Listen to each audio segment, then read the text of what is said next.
Halo Sobat SAR, selamat malam dan selamat datang di podcast perdana saya, yaitu Farel Sultan Rais Fasya sebagai salah satu peserta Latsar tahun 2025 ini. Pada hari ini kita akan ngobrol santai aja nih sambil berbagi pengalaman. Nah, kali ini saya bersama salah satu senior saya di kantor pencarian dan pertolongan kelas B Jambi. Perkenalkan senior kami Bang Adi Pandawa. Ya, selamat malam. Salam rescue dulu kita. Salam rescue. Siap. Nah, izin Bang, apa kabar Bang hari ini Bang? Alhamdulillah baik. Alhamdulillah. Oke. Nah Bang, mungkin sebagai pembuka nih Bang, mungkin Abang bisa sedikit menceritakan tentang diri Abang nih Bang. Dari Basarnas nih ya. Ya. Dari Basarnas. Ya. Eh, Alhamdulillah nih. 23 tahun lah mengabdi nih di Basarnas. Dari mulai perjalanan Basarnas dari kita bilang lah dari bawah ini sampai sekarang ini sudah makin Naik. kembang, saya makin naik terus juga kan. Jadi kita jadi sosok pegawai Basarnas ini khususnya di Rescuer kita itu bangga gitu. Ya, ini pengalaman ini memang tuh. Terus kalau kita bicara rescuer nih ya, kita harus tahu dulu nih definisi rescuer itu. Iya, betul. Jadi rescuer itu orang atau seseorang ini ya. Ya. Saya pribadi itu seseorang yang terlatih yang memiliki kemampuan ya di bidang penyelamatan. Jadi memang kita khusus itu masuk di wilayah-wilayah zona yang sifatnya tanggap darurat. Rescuer itu bisa berlaku di kita, di teman-teman damkar. Jadi posisi rescuer itu seorang penolong dan penyelamatan yang punya kemampuan itu. Oke. Kalau gitu mungkin langsung masuk ke pertanyaan-pertanyaan nih Bang ya. Boleh, boleh. Oke, untuk sebagai pertanyaan pembuka nih Bang. Sebagai seorang rescuer, ya, keahlian penyelamatan kan pasti banyak Abang, misalnya seperti urban SAR atau water rescue dan sebagainya. Nah, menurut Abang sendiri, yang paling Abang sukai itu di antara kalian-kalian itu, yang paling Abang sukai atau yang paling Abang tonjolkan pada diri Abang untuk ke orang atau pas operasi itu yang mana tuh Bang? Ya, jadi kalau bicara kompetensi ini kita di SAR ya khususnya sebagai insan rescue, kita tidak bisa memilih ini jenjang yang mana sih harus ahli dan tidak sebenarnya. Jadi semua komponen-komponen terkait masalah kompetensi atau keahlian ini kita dituntut kan semua harus tahu lah, minimal dasar kan, semua harus dipelajari. Karena bagaimanapun ketika rescuer atau ketika kita dituntut untuk melaksanakan operasi, kita tidak bisa memilih tuh alam maunya apa hari ini kan. Seseorang harus apa, kita bertanggung jawab ketika kita siaga. Nah, kita harus ikut serta dalam hal itu. Harus siap gitu Bang. Harus ya, minimal kita itu tahu apa yang harus kita buat sehingga kita tidak merepotkan dalam satu tim itu. Jadi kalau misalnya bicara keahlian harus apa, saya pikir kalau saya pribadi ya, semua keahlian, kebutuhan itu sebagai insan rescuer kita tetap harus berlatih. Bila ada yang dipilih kita harus bisa ini. Semua harus bisa. Nah, itu kalau dari saya tuh. Oke, mungkin untuk pertanyaan kedua nih Bang. Saya ini mungkin untuk dari diri saya sendiri ini mungkin pengennya nih untuk kedepannya pengennya menjurus ke sini, pengen diklatnya ke arah sini sih. Ya. Gitu Bang. Oke. Untuk masalah arus deras Bang, yang saya penasaran nih, alat-alatnya atau sarana apa saja yang biasanya digunakan saat operasi penyelamatan di arus deras Bang, di sungai-sungai arus deras itu. Jadi gini, kita bicara tentang arus deras ataupun pencarian di arus deras. Alhamdulillah kita juga sampai saat ini pimpinan kita atau teman-teman juga di pusat lagi meramu tuh untuk buat standar operasi itu ya, supaya memang kita ini siap dalam medan apapun khususnya di arus deras ya. Nah, pertama ini memang perlu saya sampaikan, bicara tentang arus deras kita harus paham dulu tentang morfologi sungai ya. Karena sungai itu antara hulu, menengah sama hilir memang berbeda karakternya. Tergantung sungainya ini juga, ada sungai yang tipikal nanti di hulu tuh canyon semua, dia ada bebatuan itu yang sifatnya batu andesit ya segala macam itu. Nah, ini juga terpisah dia kemampuannya ya. Kita harus bisa asesmen dulu di awal, kemampuan itu yang harus kita miliki dulu. ya kemampuan asesmen. Nah, nanti kita tinggal lagi menilai ya, SDM kita mampu nggak untuk turun.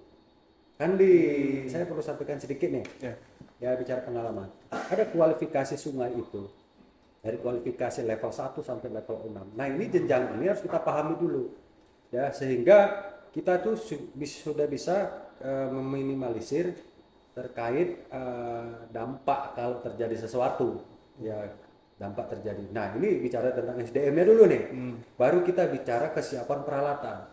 Nah tidak semua peralatan yang mau kita bawa itu dia cocok ataupun sesuai di kualifikasi sungai itu. Oh, jadi setiap kualifikasi beda-beda lagi gitu. Beda-beda. Misalnya gini, kita operasi di danau itu kan karakter tenang tuh, dan dia biasa terbuka tuh kan. Akan berbeda ketika kita pakai jenis perahu yang di arus deras. Nah, jenis perahu yang di arus deras ini juga ini terpisah. Kita lihat apakah penampangnya, karena penampang di hulu sungai itu kan biasanya kan sekitar 2 meter sampai 3 meter atau 3,5. Tapi kalau di sungai menengah itu sudah melebar dia. Ya. Nah, akan berbeda juga dengan kemiringan, sudut kemiringan. Nah, dia itu mempengaruhi sudut kemiringan sungai juga terhadap volume ataupun kecepatan daripada arus itu. Nah, kembali ke tadi pertanyaannya, kita menyesuaikan dulu terkait masalah. Kita harus paham dulu morfologi sungai, kita harus baca. Itu pentingnya kita harus asesmen. Kalau kita punya data terkait masalah lokasi, kita mitigasikan dulu. Cocok nggak sungai yang kita laksanakan? Kita turun dengan menggunakan, kita udah siap. Nah, baru kita bicara tentang segi peralatan. Peralatan apa yang cocok kita pakai di arus deras. Begitu. Oke. Wih, berarti banyak juga Bang ya, berarti apa namanya? Syarat-syarat yang harus dipenuhi baru membicarakan alat-alat tadi. Banyak. Nah, oke, kalau gitu seperti yang Abang bilang tadi, kan sungai ada levelnya ada 1 sampai 6 nih. Ya. Nah, boleh nggak Bang tolong jelaskan ciri-ciri dari setiap level tuh, misalnya level 1 tuh gimana harusnya, level 2 gimana, nah gitu Bang. Ya, jadi kalau sungai level 1 itu kita tidak perlu melaksanakan scouting harus di apa. Kita bisa melaksanakan scouting atau pemantauan itu langsung di air. Ya, kita bisa laksanakan. Karena apa? Belum ada tingkat kesulitan di situ. 1, 2 dia mulai sungai berarus itu.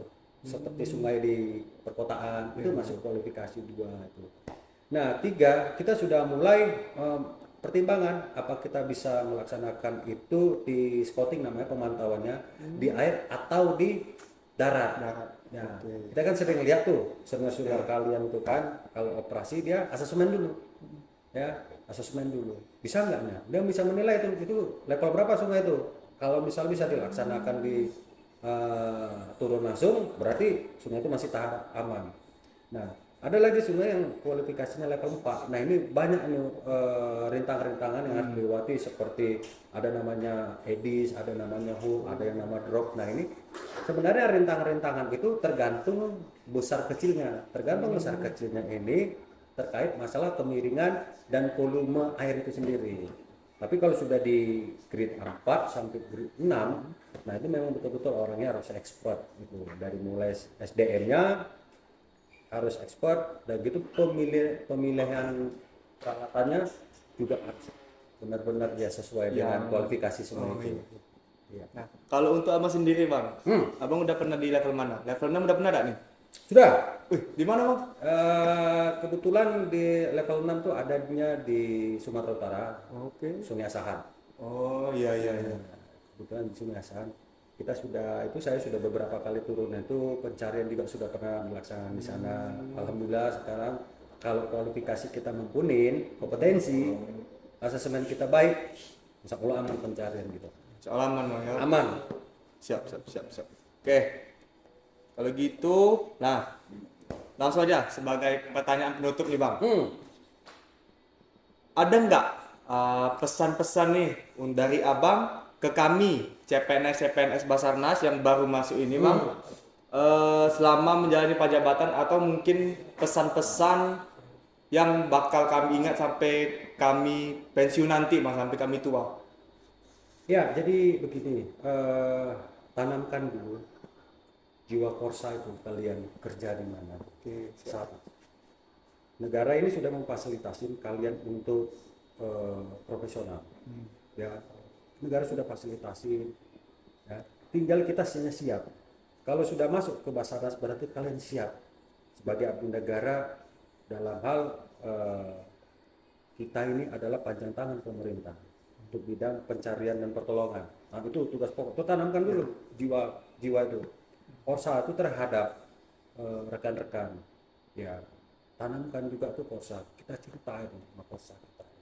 Ya. Kita harus bisa menyesuaikan diri kita, karena tidak semua kompetensi itu kan harus sama di bidang itu kan. Kadang ada perbedaan. Nah, itu kita harus tutupin. Itu gunanya tim tadi, tim SAR. Kita saling menutupi. Ya. Terus ditambah lagi tetap berlatih. Tidak ada kata, karena ilmu itu terus berkembang ya. Ya, peralatan juga berkembang. Hari ini saya pakai, pada masa saya tidak ada, sekarang sudah ada. Ya. Jadi kita harus update terus ilmu itu. Ya. Jangan malu untuk bertanya sama senior. Ya. Nah, saya kasih sampel di sini juga ada senior yang selalu membina kalian. Dari mulai datang pagi jam 6 sampai pulang itu jam 5. Pernah lihat daripada senior kalian mengeluh enggak kan? Enggak pernah kan? Enggak pernah. Nah, kita juga siap. Karena apa? Itu turun temurun. Ketika saya juga sebagai junior dulu sama seperti kalian, itu yang diajarkan dari senior-senior saya. Ya, ciptain gitu. Karena apa? Kita harus siap itu. Kita harus siap karena kita pakai itu ketika kita berada di tempat yang enggak kita mungkin passion kita melaksanakan operasi. Oh, ini bukan bidang saya ini, misalnya di air. Tidak, kita harus siap.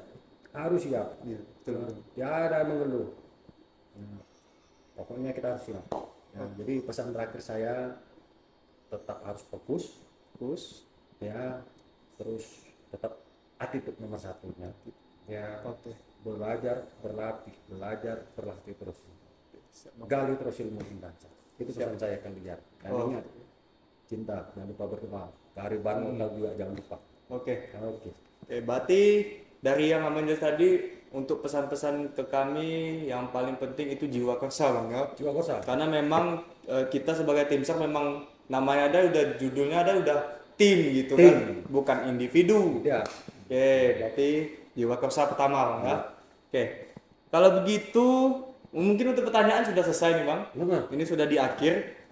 Kalau gitu terima kasih banyak Bang Adi Sama-sama. karena telah mau meluangkan waktu Abang malam-malam gini, ya kan, untuk dapat hadir di podcast saya hari ini, Bang.